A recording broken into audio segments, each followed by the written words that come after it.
No dia 29 de dezembro de 2003, os corpos de duas meninas de 5 anos foram encontrados boiando no rio Aguapeú, em Itanhaém, no litoral de São Paulo. As meninas foram encontradas com as mãos e pés amarrados para trás e com uma tira de pano ao redor do pescoço, sugerindo que também foram estranguladas. A causa da morte foi dada como indeterminada por conta das condições dos corpos, mas exames constataram que havia sêmen nas partes íntimas de uma das vítimas, confirmando que ela havia sido violada. Um vizinho das meninas deu um depoimento para a polícia, dizendo que viu um homem em um caminhão se aproximando das meninas enquanto elas brincavam com os presentes de Natal. E essa testemunha ouviu esse homem chamando as duas meninas para entrar no caminhão, dizendo que as levaria para pescar. Esse homem era Douglas Batista, um velho conhecido da família das meninas. A Polícia Civil iniciou as buscas por Douglas Batista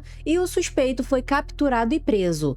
E, para a surpresa de todos, confessou que teria tirado a vida de outras 6 crianças, incluindo sua enteada. Douglas Batista era um vizinho carismático e prestativo, que adorava presentear as crianças da vizinhança com guloseimas e frequentemente as levava para passear. O que ninguém imaginava era que um homem considerado tão bondoso era, na verdade, um serial killer e molestador, que recebeu a alcunha de maníaco de São Vicente. Bem-vindos ao canal, eu sou a Kim Siqueira. Se você gosta de casos criminais, sobrenaturais e mistérios, se inscreva no canal se ainda não for inscrito. Já deixa aquele like no início do vídeo que é super importante para ajudar o meu trabalho. Aproveita e me segue lá no Instagram, no @KimSiqueiraOficial, que lá eu posto conteúdo extra todos os dias. E sem mais enrolação, vambora começar esse caso sinistro.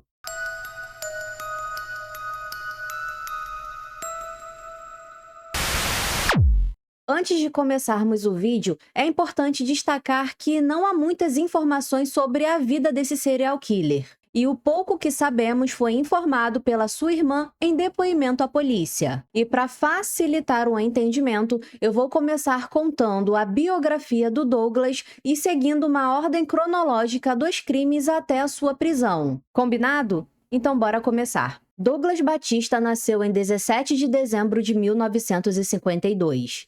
Sendo o primogênito de 3 irmãos, Douglas era severamente castigado pelo pai para servir de exemplo para os irmãos mais novos. De acordo com a sua irmã, o Douglas era uma criança muito séria e, na adolescência, começou a apresentar comportamentos rebeldes, quebrando objetos dentro de casa e chegando a ficar desaparecido por uma semana. Aos 18 anos, no início da década de 70, o Douglas serviu ao exército. Durante um treinamento militar, uma granada explodiu e um dos estilhaços atingiu o olho esquerdo do Douglas. Esse acidente o deixou com uma cicatriz e, após o ocorrido, ele passou a se queixar de dores de cabeça e perda de memória frequentes. Em 1975, Douglas casou-se, teve 2 filhos e foi morar na cidade de São Paulo. Em 1983, após cerca de 8 anos de união, o casamento chegou ao fim. Douglas então foi morar em Porto Alegre com sua mãe. E lá, ele conheceu Rejane Ferreira,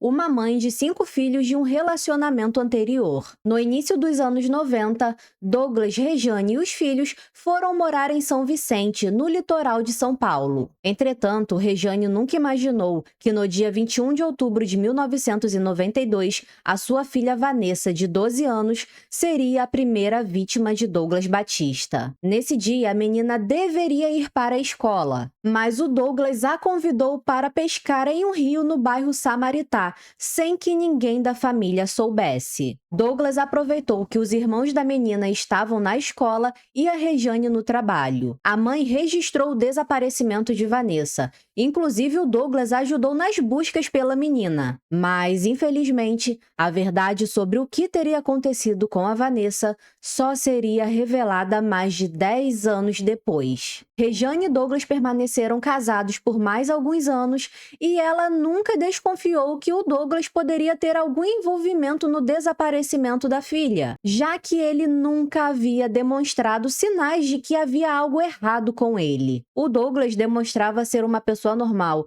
Era um cara simpático, atencioso, super bacana, que trabalhava como caminhoneiro e era dono de um caminhão-baú. Não se sabe a data exata, mas Douglas mudou-se para a Rua José da Silva Xavier, no Parque São Vicente. Assim que se mudou, o Douglas já fez amizade com todos os moradores ali da região e ganhou a confiança de todos. Ele frequentava a casa dos vizinhos, presenteava as crianças com guloseimas, levava as crianças para passear de caminhão e também as levava para pescar. Até o início dos anos 2000, as crianças tinham o costume de brincar até tarde na rua sozinhas, sem a supervisão dos pais. Era algo muito comum. Então, todos os dias, crianças se reuniam e ficavam brincando na rua. E como aquele bairro era muito humilde e praticamente todos os vizinhos se conheciam, as pessoas foram incapazes de imaginar que aquele homem tão gentil, que aquele tio que a criançada adorava, seria o responsável por uma série de desaparecimentos de crianças na região. No dia 19 de fevereiro de 1994, Fabiana Silva Santos, de 9 anos, desapareceu. Douglas estava morando em uma casa no mesmo terreno do pai da Fabiana. E sem que ninguém soubesse, ele a convidou para pescar na praia de Japuí. Assim como a Vanessa, a pequena Fabiana nunca mais seria encontrada. Em 26 de junho de 1995, Douglas fez mais 2 vítimas de uma única vez. Sabrina dos Santos, de 10 anos, e Leandro Rodrigo dos Santos, de 9 anos. As 2 crianças eram primas da Fabiana, a vítima do Douglas que havia desaparecido no ano anterior. Sabrina e Leandro desapareceram quando iam para a escola, e o Douglas, como sempre muito solícito, chegou a oferecer o próprio caminhão para procurar as 2 crianças pela região. 3 crianças de uma mesma família estavam desaparecidas, e o Douglas continuava fazendo a política do bom vizinho, como se nada tivesse acontecido. Assim como Vanessa, Fabiana, Sabrina e Leandro nunca mais foram vistos, e seus corpos nunca foram encontrados. No dia 21 de março de 1996, Luana do Amaral Inácio, de 9 anos, desapareceu misteriosamente. O corpo de Luana foi encontrado boiando 2 dias depois em um rio próximo à Ponte dos Barreiros. Luana estava com os pés e mãos amarrados. Pouco mais de um ano depois, no dia 20 de outubro de 1997, a irmã mais nova da Luana, a Priscila Elias Inácio, de 8 anos, também desapareceu. O corpo de Priscila só foi resgatado 20 dias depois. Inclusive, o Douglas participou do reconhecimento do cadáver com o pai da menina e o consolou. Assim como sua irmã, o corpo de Priscila também foi encontrado com os pés e mãos amarrados. A mãe de Priscila, a Carmen Lúcia Elias, informou à época que a menina estava dentro de casa cuidando dos irmãos menores, quando saiu para atender alguém que havia batido na porta. E então desapareceu. Devido ao estado avançado do corpo, a perícia não conseguiu realizar exames para afirmar a causa da morte e se ela havia sido vítima de uma violência íntima. O tempo passou e Douglas Batista havia se mudado de São Vicente, mas ele estava sempre por lá frequentando a casa de uma moradora chamada Maria Lúcia Ribeiro. E agora voltamos para o caso do início do vídeo. No dia 25 de dezembro de 2003, Nathalie Jennifer Ribeiro, de 5 anos, filha de Maria Lúcia, e Nájila de Jesus, também de 5 anos, amiga da Nathalie, desapareceram. Como era dia de Natal e Douglas era amigo da mãe da Nathalie, a Maria Lúcia, ele almoçou na casa da menina e passou o dia lá com a família dela, agindo normalmente. Os corpos de Nathalie e Nájila só foram encontrados 4 dias depois, boiando no rio Mambu, em Itanhaém. Após o crime, Douglas saiu da Baixada Santista e se mudou para Porto Alegre. Como aquele vizinho tinha fornecido uma pista crucial para o caso, a polícia conseguiu localizá-lo e prendê-lo. E até então, o Douglas estava sendo preso pelas mortes da Nathalie e da Nájila. Porém, como o caso estava repercutindo na mídia nacional, as mães das outras crianças que estavam desaparecidas resolveram procurar a polícia dizendo que conheciam o Douglas e que ele poderia estar envolvido no desaparecimento e morte dos seus filhos. A Rejane, a mãe da Vanessa e ex-mulher do Douglas, também procurou a polícia para informar que suspeitava do envolvimento do Douglas no desaparecimento da filha, após ela ter visto a notícia na televisão. Em depoimento à polícia, Douglas assumiu a autoria do crime contra Natalie e Nájila. Ele assumiu também o assassinato da sua enteada Vanessa, dos primos Fabiana, Sabrina e Leandro e das irmãs Luana e Priscila. Questionado pelo delegado sobre o que teria o motivado a cometer crimes tão cruéis, ele disse que cometia os crimes devido a uma força estranha e que sentia prazer em ver as vítimas se afogarem. Douglas disse que passou a ter esse sentimento após um trauma de infância. Ele contou que, quando era uma criança, foi jogado em uma piscina e se afogou. E por isso passou a sentir prazer ao ver crianças morrendo afogadas. Douglas também confessou à polícia que atraía as crianças com a promessa de dar algum tipo de doce, ou de levar para andar de caminhão, ou de levar para pescar. Nesse mesmo depoimento, ele chegou a dizer para o delegado que, caso ele não ficasse preso, poderia cometer novos crimes. Ele também confessou que não sentia nenhum tipo de remorso após matar as crianças e que seu modus operandi era sempre o mesmo. Ele levava as vítimas para alguma região de rio ou praia, amarrava os braços e pernas delas,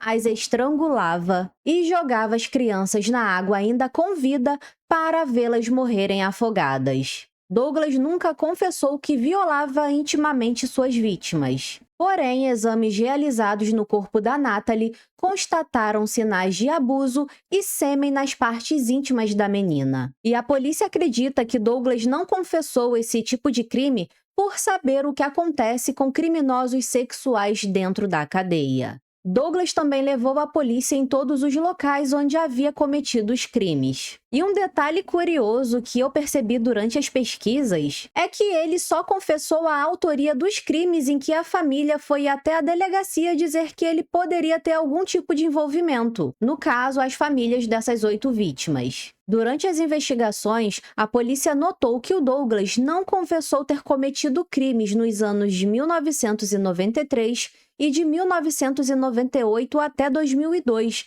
o que era muito estranho. A polícia então foi atrás de casos de crianças desaparecidas cujos corpos tenham sido encontrados com as mãos e pés amarrados, já que essa era a principal característica dos crimes cometidos por Douglas. Nesses anos de 93 e de 98 até 2002, o Douglas estava morando fora de São Vicente. Ele trabalhava como caminhoneiro, então ele viajava bastante. E apesar da polícia ter investigado alguns desses lugares por onde o Douglas passou nesses anos, não foi encontrado nenhum registro de criança desaparecida nas mesmas circunstâncias que pudesse ser ligada ao Douglas. Só que mesmo que ele não tenha confessado nenhum crime nesses anos, não significa que ele não tenha cometido. E é muito provável que ele tenha mudado seu modus operandi. Ele, por exemplo, poderia ter abusado, estrangulado e enterrado as vítimas por estar longe de locais que tivessem rio ou mar. Provavelmente, esse erro da polícia na época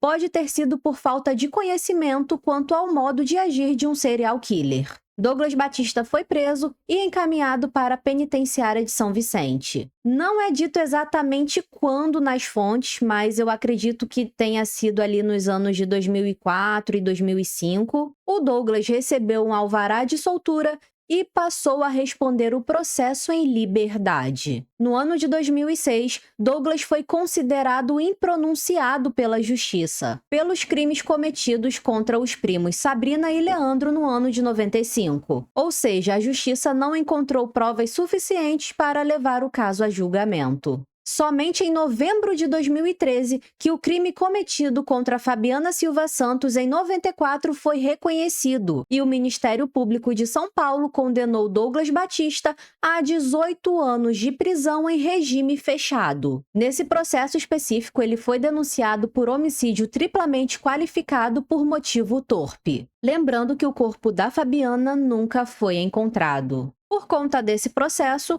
um mandado de prisão foi emitido. A questão era, onde o Douglas estava. Ninguém sabia, já que a própria justiça tinha colocado ele em liberdade anos antes. Até que no dia 8 de dezembro de 2015, Douglas Batista foi preso enquanto caminhava próximo de casa no bairro Quietude, em Praia Grande, São Paulo. Uma patrulha que fazia a ronda no local percebeu que Douglas ficou muito nervoso quando viu a viatura se aproximando e tentou fugir. E, obviamente, os policiais decidiram abordá-lo porque aquilo não era o comportamento de uma pessoa normal. E quando os policiais inseriram as informações do Douglas no sistema, viram que havia um mandado de prisão contra ele em aberto, expedido em 2013. Pensa comigo, olha o tempo que esse homem permaneceu solto. Ele mesmo já havia dito para o delegado lá em 2003, quando ele foi capturado, que se ele permanecesse em liberdade, ele voltaria a cometer os crimes. Imagina quantas vítimas esse homem fez no período em que ele esteve em liberdade. Nossa, eu não quero nem imaginar, não consigo. Douglas Batista foi capturado e levado para a cadeia pública de São Vicente e transferido para a famosa penitenciária de Tremembé 2 em 18 de dezembro de 2015, onde permanece preso desde então. O Douglas passou por avaliações psicológicas e foi diagnosticado com transtorno de personalidade social, mais conhecido como psicopatia. Mas os médicos que o avaliaram disseram que ele não poderia ser considerado inimputável, já que ele possui pleno conhecimento de suas ações. E assim, o Douglas foi considerado apto para ser julgado. O julgamento das mortes de Nathalie Nájila em 2003 aconteceu em maio de 2017 e Douglas foi sentenciado a 84 anos de prisão por sequestro, violação de vulnerável, homicídio triplamente qualificado e ocultação de cadáver. 3 meses depois, em agosto de 2017, aconteceu o julgamento da morte de Priscila Elias Inácio, em 1997. E Douglas foi condenado a 30 anos de prisão pelo crime de homicídio triplamente qualificado. Nas fontes, eu não consegui encontrar nenhuma informação dos processos do crime contra a Vanessa em 92, a enteada do Douglas. Se você tiver qualquer informação sobre esse caso específico, deixa aí para mim nos comentários, por favor. Atualmente, Douglas Batista permanece preso em Tremembé 2, conhecido como Presídio dos Famosos. Lá estão presos criminosos como Lindenberg Alves, que matou a Eloá Pimentel, o ex-jogador Robinho, Alexandre Nardoni, condenado pela morte da filha Isabela, dentre muitos outros acusados de casos criminais famosos. Recentemente saiu na mídia que o Douglas Batista, hoje com 72 anos, poderia ser solto por conta da idade. E eu vou ler um trecho das 2 principais reportagens que eu encontrei sobre esse assunto, mas que a opinião dos especialistas consultados diverge. A primeira é do G1, onde um advogado explica que a defesa de um preso pode solicitar a progressão de regime após ele cumprir 40% da pena. No caso de Douglas, isso pode acontecer em dezembro de 2027, quando ele vai completar 12 anos de prisão. Outra possibilidade, de acordo com esse advogado, é que quando o Douglas completar 2/3 da pena, ou seja, 20 anos nesse caso, poderá ser pleiteada a liberdade antecipada. E para essa liberdade antecipada, algumas condições precisam ser cumpridas, como bom comportamento na prisão. Ainda na mesma reportagem, um outro advogado que foi consultado pelo G1 diz que nada impede que a defesa do Douglas possa fazer uma tentativa de pleitear uma soltura em decorrência da idade. Essas foram as opiniões dos advogados consultados pelo G1. Agora vamos para o jornal A Tribuna. Um especialista criminal explicou que, no caso de Douglas, como há uma condenação definitiva, o Douglas já foi julgado e condenado, não existe uma lei que possibilite que ele fique em prisão domiciliar, muito menos que autorize a soltura do réu. E considerando o alto grau de periculosidade do Douglas, um regime domiciliar seria totalmente inadequado, a menos que fosse portador de uma doença grave e que já estivesse cumprindo pena em regime aberto, o que não é o caso dele. Esse advogado lembra que a pena máxima no Brasil é de 40 anos, mas no caso do Douglas, ele poderá ser solto após cumprir 30 anos de prisão. E sabem por que ele poderá ser solto futuramente? Além das nossas leis serem brandas demais, porque ele não foi considerado inimputável, mesmo após o diagnóstico de psicopatia, e foi julgado como um criminoso comum. Sendo assim, ele tem direito à liberdade futuramente. Diferente do caso do Champinha, por exemplo, inclusive já falei desse caso aqui no canal, vou deixar o link nos comentários, o Champinha também foi diagnosticado com psicopatia, mas diferente do caso do Douglas, ele foi considerado inimputável, ou seja, não estava apto para ser julgado como um criminoso comum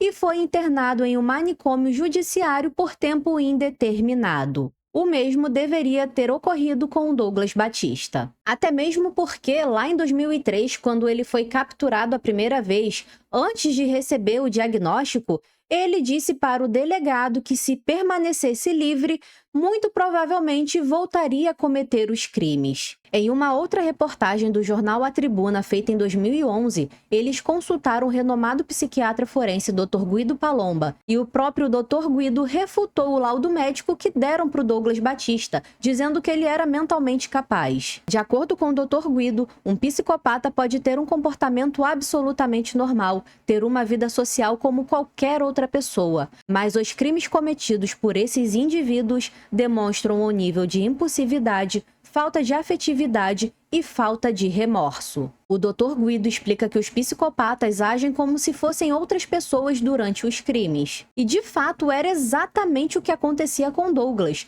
assim como outros psicopatas que eu já contei o caso aqui no canal. Eu vou deixar o link da playlist nos comentários para que vocês possam maratonar depois que esse vídeo acabar. De acordo com a renomada perita criminal Rosângela Monteiro, os psicopatas são seres frios, sem sentimentos e que se aproximam das pessoas para conseguir o que querem, conquistar a confiança para atrair suas vítimas. Rosângela também diz que nem todo psicopata é um pedófilo e nem todo pedófilo é um psicopata, mas Douglas Batista é os dois. Me conta aí nos comentários se você já conhecia esse caso e qual a sua opinião sobre a pena que o Douglas Batista recebeu. E se você é a favor ou contra a libertação dele. Verifique se já deixou o like e se inscreveu no canal. Muito obrigada por assistir e até o próximo caso sinistro.